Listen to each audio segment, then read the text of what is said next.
everyone, welcome back to our channel Neuroanatomy Made Simple. I am your host, Carrie Foster Campbell, student nurse at the Knox Community College. Joining me today will be our co-hosts, Venice Roden, Javier Kristen Lawrence, and Anive Myers.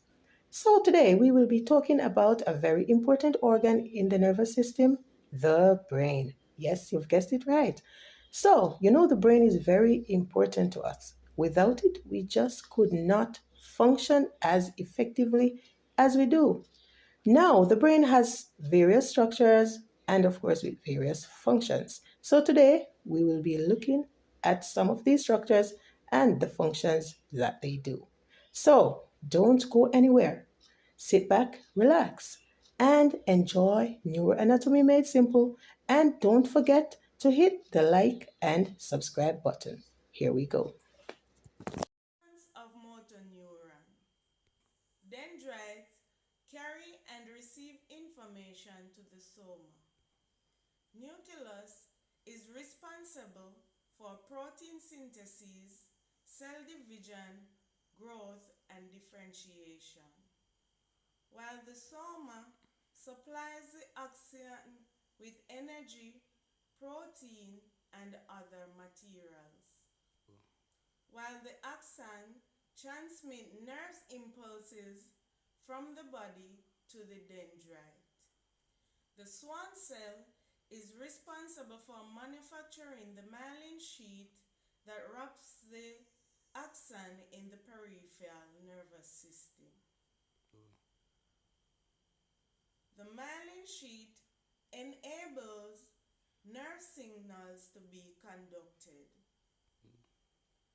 while the neuromuscular junction carries signals across the synapse to other neurons, while lastly, nerve endings send messages. My name is student nurse Venice Roden, and I'll be presenting on the sagittal section, medial view of the human brain. This is a labeled diagram of the sagittal section of the human brain. Here is an enlarged diagram of the sagittal section of the human brain. The temporal lobe is this brown shaded region which is below the frontal lobe. The temporal lobe involves auditory processing, memory, and language comprehension.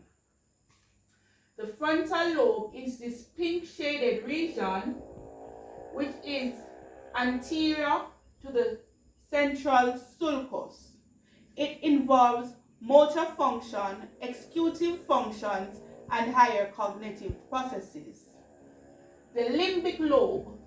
The limbic lobe is this brown, light brown shaded region below the frontal lobe and the parietal lobe.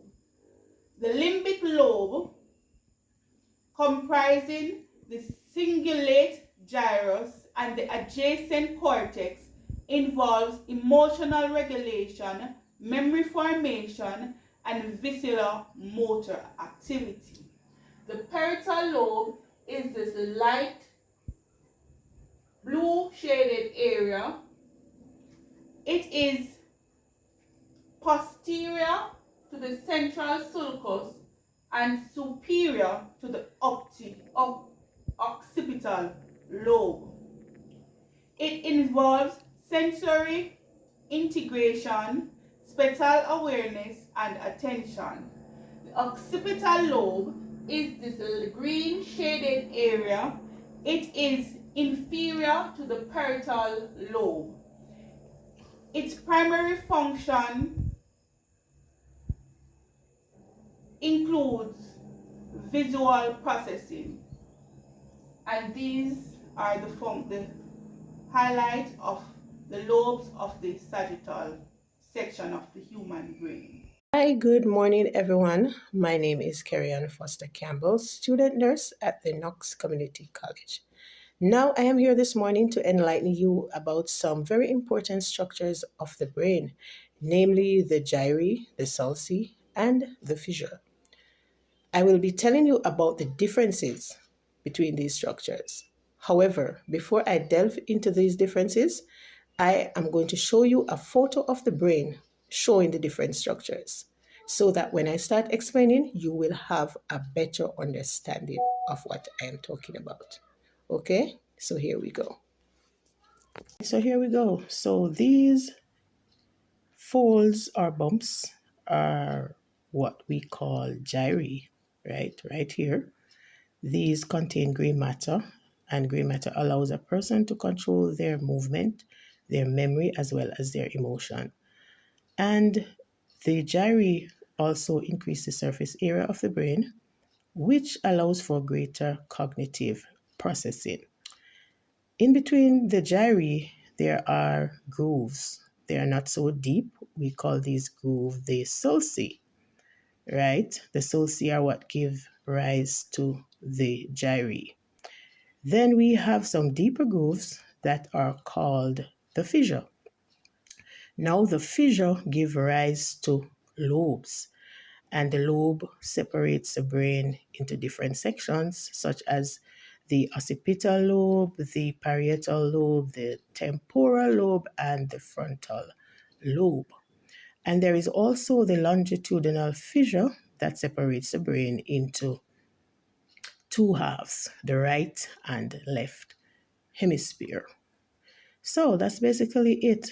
The gyri, the raised bumps or folds on the brain, which contain gray matter, and you have the sulci, which are the less deep grooves that gives rise to the gyri, and then you have the fissure, which are long and much deeper than the sulci, which give rise to lobes, and that's about it. That's the differences. There you have it. Greetings, everyone. I'll be talking a little bit on the three layers of the cranial meninges. So, these three layers, from superficial to deep, are the dura mater, which is a thick layer that is connected to the skull, and it is the superficial layers of the three. Next, we have the arachnoid mater or membrane. This layer is spider like in structure and is attached to the third layer, which is the pia mater.